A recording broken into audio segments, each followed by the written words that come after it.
Hola, estamos en el día 149 del reto 366-2024. ¿Cómo responder al conflicto? La gacela saltarina es un antílope parecido al venado que normalmente está muy alerta a los depredadores. Sin embargo, recuerdo una vez que vi un documental sobre la vida salvaje de la BBC, que había filmado dos gacelas luchando entre sí en el desierto de Kalahari. Mientras ellas se dejaban absorber en la lucha, no notaron que el león rodeaba a su alrededor esperando su oportunidad de atacar. Mientras lo veía, vino a mi mente una imagen de la iglesia. Cuando en la iglesia luchamos entre nosotros, nos volvemos muy vulnerables al ataque. Su enemigo el diablo ronda como león rugiente buscando a quien devorar, escribió Pedro en 1 de Pedro 5:8. Cuando Dios te llama a seguirlo, Él no te llama a una vida de comodidad. La vida en la tierra implica muchas batallas. En todas ellas Dios promete la victoria a través de Jesucristo. Nunca habrá un momento en tu vida terrenal en el que todo sea perfecto. Siempre habrá desafíos, dificultades y problemas que resolver. Sin embargo, hay momentos en los que estos se intensifican y parecemos estar bajo ataque. Martin Luther King dijo que la verdadera medida de un hombre no es cómo se posiciona ante los momentos de comodidad y de conveniencia, sino qué actitud toma en los momentos de desafío y controversia. Proverbios 13 del 10 al 19. Vamos a leerlo. Dice, el orgullo solo genera contiendas, pero la sabiduría está con quienes oyen consejos. El dinero mal habido pronto se acaba. Quien ahorra poco a poco se enriquece. La esperanza que se demora aflige al corazón. El deseo cumplido es un árbol de vida. Quien se burla de la instrucción tendrá su merecido. Quien respeta el mandamiento tendrá su recompensa. La enseñanza de los sabios es fuente de vida y libera de los lazos de la muerte. El buen juicio redunda en aprecio, pero el camino del infiel lo lleva a su destrucción. El prudente actúa con cordura, pero el necio se jacta de su necedad. El mensajero malvado se mete en problemas, el enviado confiable trae sanidad. El que desprecia la disciplina sufre pobreza y deshonra. El que atiende la corrección recibe grandes honores. El deseo cumplido endulza el alma, pero el necio detesta alejarse del mal. Dice el comentario, evita las peleas innecesarias. El autor de Proverbios pone en contraste a los sabios con los necios. No debe sorprendernos que experimentemos conflictos. En particular, en este pasaje vemos dos ejemplos. Peleas. El orgullo solo genera contiendas. La pelea es una de las experiencias más agotadoras de la vida, ya sea en un matrimonio, entre amigos, con colegas o en la iglesia. Aquí vemos que una de las causas de las peleas pueden ser el orgullo. Si estás dispuesto a admitir tus errores y tus fallos con humildad, puedes evitar muchas peleas. Otra clave es escuchar atentamente a los demás. Ciertamente, la soberbia producirá contienda, pero con los que admiten consejo está la sabiduría. Decepciones. La esperanza frustrada aflige al corazón, o como lo indica The Message, la decepción incesante te aflige el corazón. Ese es otro tipo de ataque que es repugnante. Cuando hemos tenido una visión por algo y se detiene, o cuando nuestros planes se retrasan debido a algún ataque o desilusión, la decepción incesante hace que se enferme el corazón. Luchamos con nuestros propios planes y nuestras circunstancias. Por otro lado, no hay nada más satisfactorio que preservar y ver parte de tu visión cumplida. El deseo cumplido es un árbol de vida. El deseo cumplido endulza el alma. En medio de todos los ataques de la vida hay momentos de gran gozo, plenitud y satisfacción. Señor, en medio de los retos, ayúdame a correr la carrera con perseverancia, con mis ojos fijos en Jesús. Juan 18, del 1 al 24. Vamos a leerlo. Cuando Jesús terminó de orar, salió con sus discípulos y cruzó el arroyo de Cedrón. Al otro lado había un huerto en el que entró con sus discípulos. También Judas, el que lo traicionaba, conocía aquel lugar porque muchas veces Jesús se había reunido allí con sus discípulos. Así que Judas llegó al huerto, a la cabeza de un destacamento de soldados y guardias de los jefes de los sacerdotes y de los fariseos. Llevaban antorchas, lámparas y armas. Jesús, que sabía todo lo que iba a suceder, les salió al encuentro. ¿A quién buscan?, preguntó. A Jesús de Nazaret, contestaron. Jesús dijo, yo soy. Judas, el traidor, también estaba con ellos. Cuando Jesús dijo, yo soy, dieron un paso atrás y se desplomaron. ¿A quién buscan?, volvió a preguntar Jesús. A Jesús de Nazaret, repitieron. Jesús contestó, ya dije que yo soy. Si es a mí a quien buscan, dejen que estos se vayan. Esto sucedió para que se cumpliera lo que había dicho. De los que me diste, ninguno se perdió. Simón Pedro, que tenía una espada, la desenfundó e hirió al siervo del sumo sacerdote, cortándole la oreja derecha. El siervo se llamaba Malco. Vuelve esa espada a su funda, ordenó Jesús a Pedro. ¿Acaso no he de beber el trago amargo que el Padre me da a beber?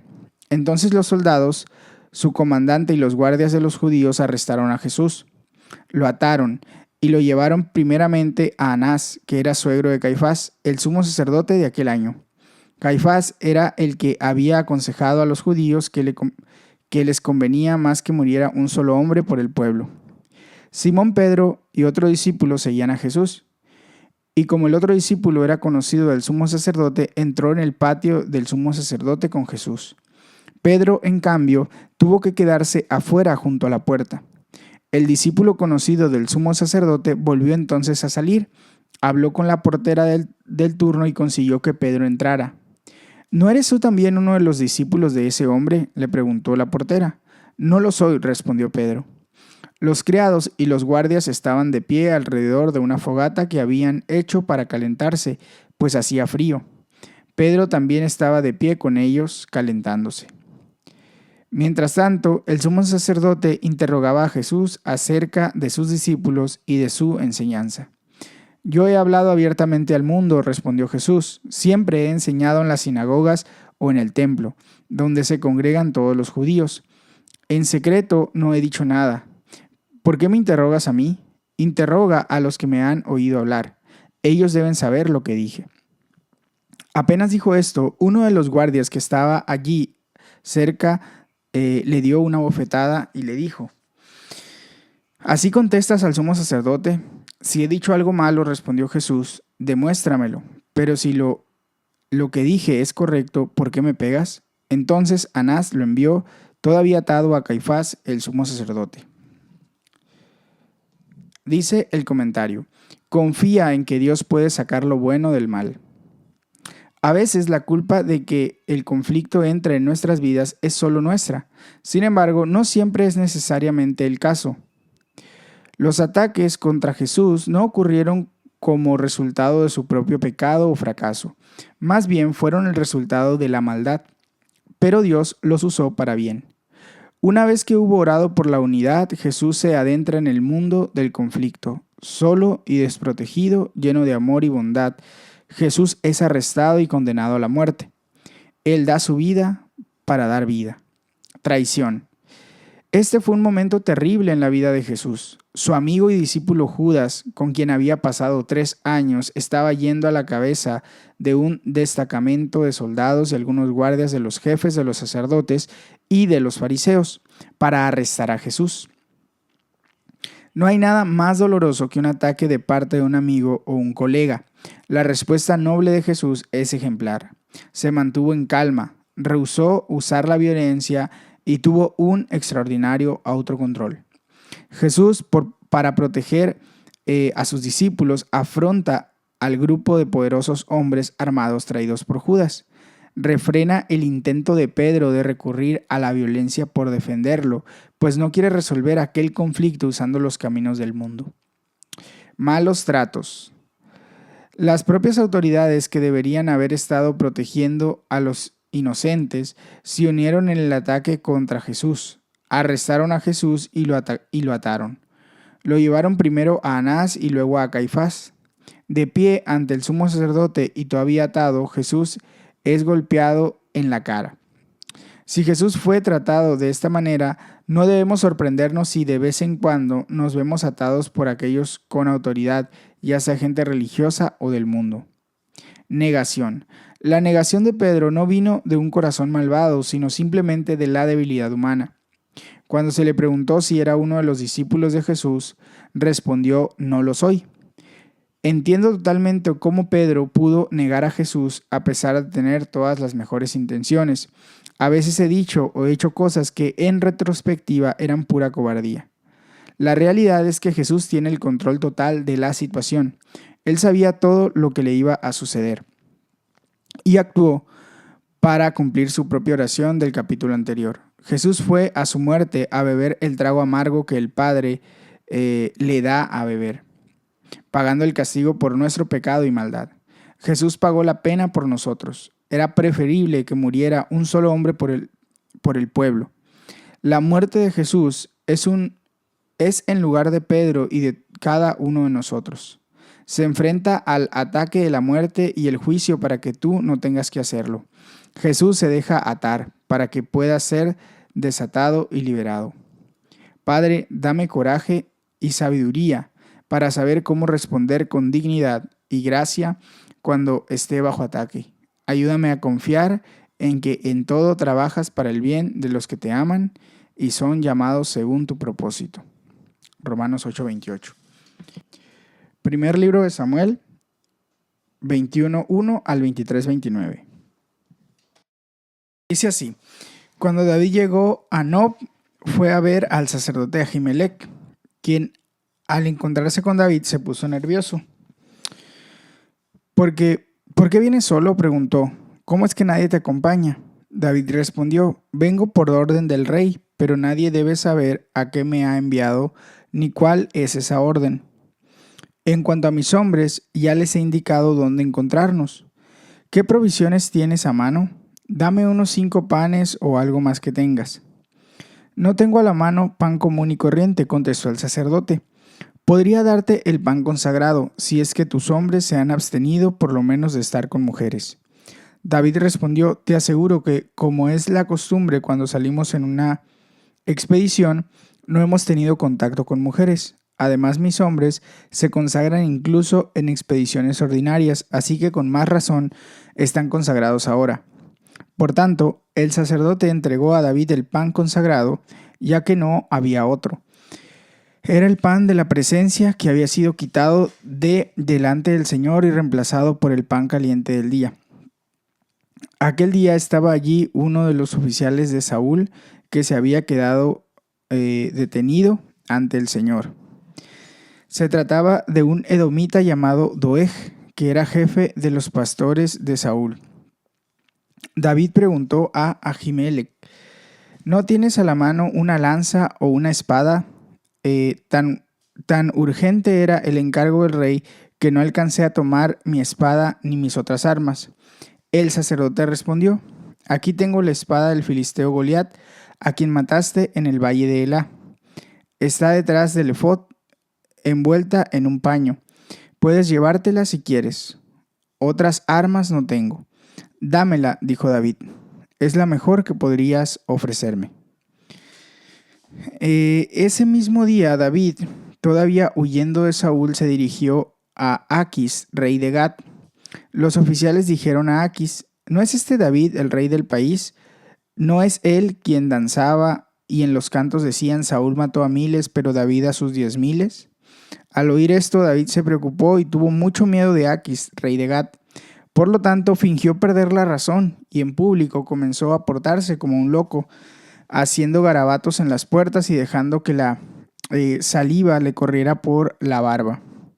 Aquis dijo entonces a sus oficiales: ¿pero qué no se fijan? Ese hombre está loco. ¿Para qué me lo traen? ¿Acaso me hacen falta más locos que encima me traen a este para hacer sus locuras en mi presencia? Sáquenlo de mi palacio. Primer libro de Samuel, capítulo 22, dice: David se fue de Gad y huyó a la cueva de Adulán. Cuando sus hermanos y el resto de la familia se enteraron, fueron a verlo allí. Además, se le unieron muchos otros que estaban en apuros, cargados de deudas o amargados. Así David llegó a ser el comandante de unos 400 hombres. De allí se dirigió a Mizpa, en Moab, y dijo al rey de ese lugar: deja que mi padre y mi madre vengan a vivir entre ustedes hasta que yo sepa lo que Dios quiere de mí. Fue así como dejó a sus padres con el rey de Moab, y ellos se quedaron allí todo el tiempo que David permaneció en su refugio. Pero el profeta Gad dijo a David: no te quedes en el refugio, es mejor que regreses a la tierra de Judá. Entonces David se fue de allí y se metió en el bosque de Jared. Mientras Saúl estaba sentado a la sombra de un tamarisco que había en la colina de Gibeá, se enteró de que David y sus hombres habían sido localizados.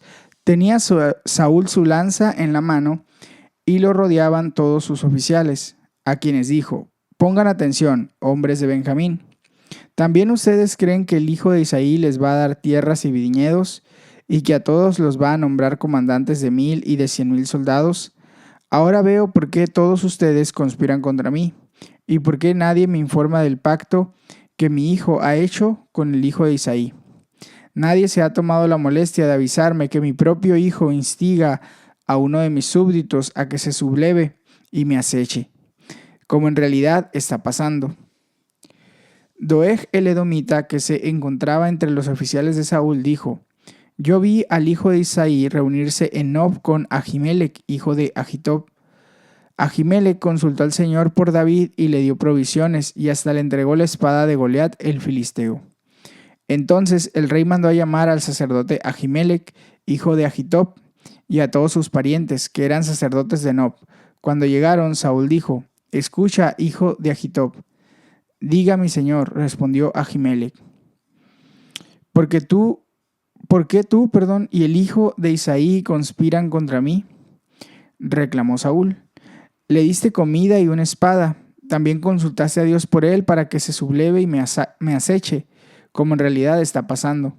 Ahimelech respondió al rey: ¿Quién entre todos los oficiales del rey es tan fiel como su yerno David, jefe de la guardia real y respetado en el palacio? ¿Es acaso esta la primera vez que consulto a Dios por él? Claro que no. No debiera el rey acusarnos, ni a mí ni a mi familia, pues de este asunto su servidor no sabe absolutamente nada. Te llegó la hora, Ahimelech, respondió el rey, y no solo a ti, sino a toda tu familia. De inmediato el rey ordenó a los guardias que lo acompañaban: maten a los sacerdotes del Señor, pues ellos también se han puesto de parte de David. Sabían que estaba huyendo y sin embargo no me lo dijeron. Pero los oficiales del rey no se atrevieron a levantar la mano en contra de los sacerdotes del Señor. Así que el rey ordenó a Doeg: pues mátalos tú. Entonces Doeg el edomita se lanzó contra ellos y los mató. Aquel día mató a 85 hombres que tenían puesto el efod de tela de lino. Luego fue a Nob, el pueblo de los sacerdotes, y mató a filo de espada a hombres y mujeres, a niños y recién nacidos, y hasta los bueyes, asnos y ovejas. Sin embargo, un hijo de Ahimelech, hijo de Ahitob, llamado Abiatar, logró escapar y huyó hasta encontrarse con David. Cuando le informó que Saúl había matado a los sacerdotes del Señor, David respondió: ya desde aquel día, cuando vi a Doeg en Nob, sabía yo que él le avisaría a Saúl. Yo tengo la culpa de que hayan muerto todos tus parientes, pero no tengas miedo, quédate conmigo, que aquí estarás a salvo. El que desea matarme también buscará acabar con tu vida.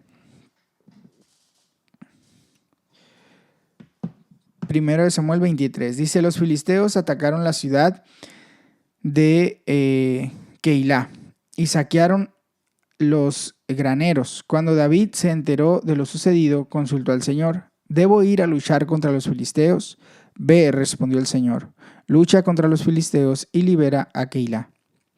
Pero los soldados dijeron a David: si aún aquí en Judá vivimos con miedo, cuánto más si vamos a Keilá para atacar al ejército filisteo.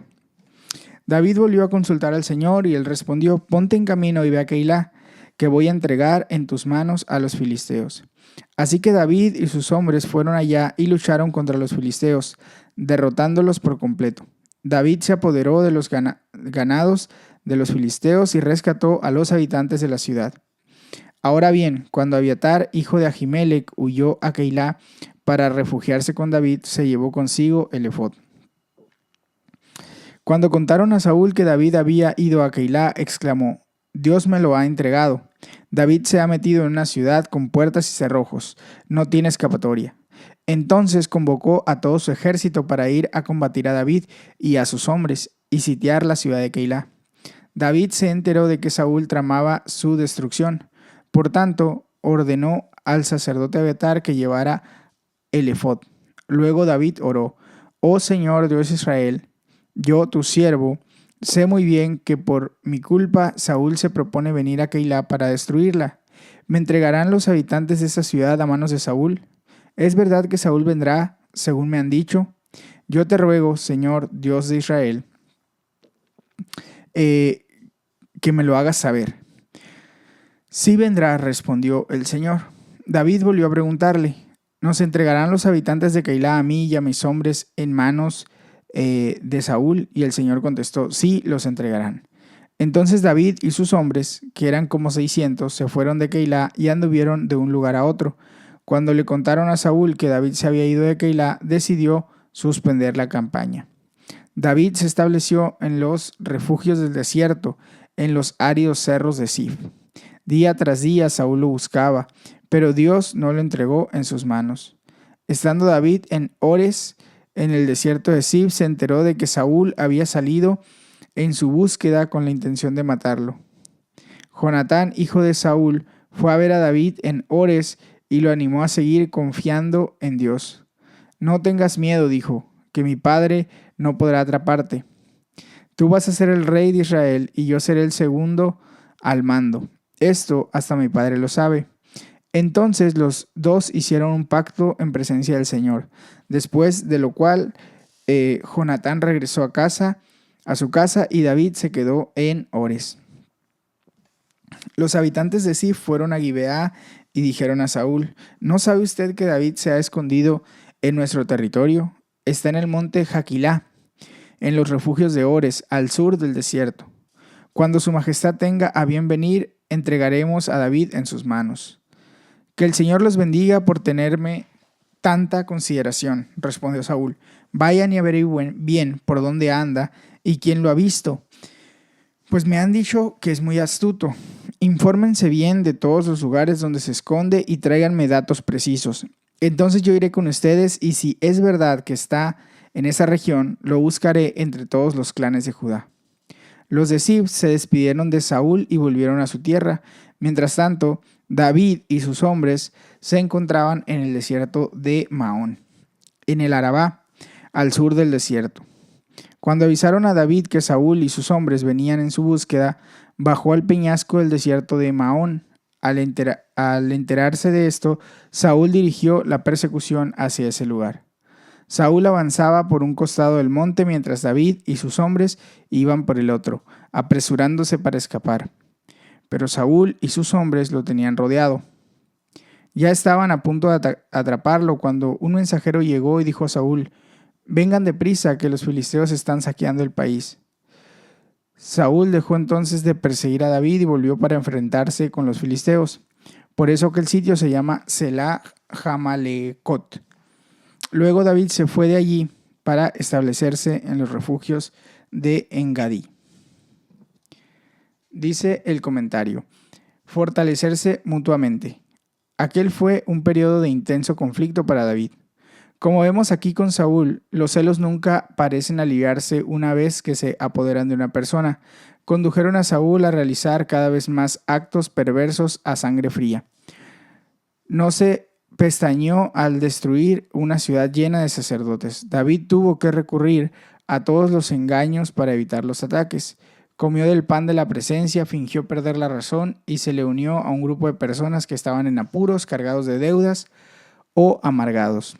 Sin embargo, vemos en este pasaje las cualidades que florecieron en David incluso cuando estaba bajo ataque. Lealtad. David tenía reputación de fiel y era muy respetado. David y Jonatán fueron completamente leales el uno al otro. Jonatán fue a ver a David en Ores y lo animó a seguir confiando en Dios. Si tenemos en cuenta que él podría haberse visto como heredero del trono, la actitud de Jonatán hacia David fue extraordinaria. Tú vas a ser el rey de Israel y yo seré tu segundo. Estaban completamente comprometidos el uno con el otro. Los dos hicieron un pacto en presencia del Señor. No hay nada que ayude más en tiempos de conflicto que la lealtad de nuestros amigos y familiares. Ellos pueden ayudarte en tiempos difíciles. Y cuando estás bajo ataque, pueden ayudarte con su lealtad y apoyo para encontrar fuerza en Dios. Oración.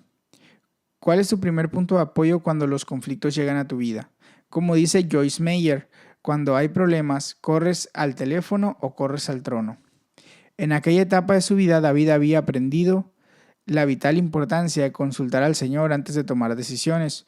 Cuando fue atacado una y otra vez, David consultó al Señor. En este sentido, los ataques pueden acercarte a Dios. Una de las tragedias de esta historia es que, al igual que aquellas dos gacelas, el pueblo de Dios, en vez de luchar contra el enemigo real, peleaba entre sí. Esto le dio a los filisteos la oportunidad de atacar. Todavía hoy la iglesia corre el peligro de hacer lo mismo. Dios puede tomar algo que Satanás usa para el mal y la división y convertirlo en algo bueno. Dios usó el ataque de los filisteos para rescatar a David. Saúl dejó entonces de perseguir a David y volvió para enfrentarse con los filisteos. Sería maravilloso si la iglesia disolviera sus luchas internas y en unidad se enfrentara a los verdaderos enemigos que amenazan con destruir nuestro mundo, como la injusticia, la trata de personas, las enfermedades y la pobreza. Padre, ayúdanos a ser leales los unos con los otros, a detener los combates en la iglesia y a unirnos para enfrentarnos a los ataques reales del exterior. Pipa añade sobre Proverbios 13:12. La esperanza frustrada aflige al corazón, el deseo cumplido es un árbol de vida.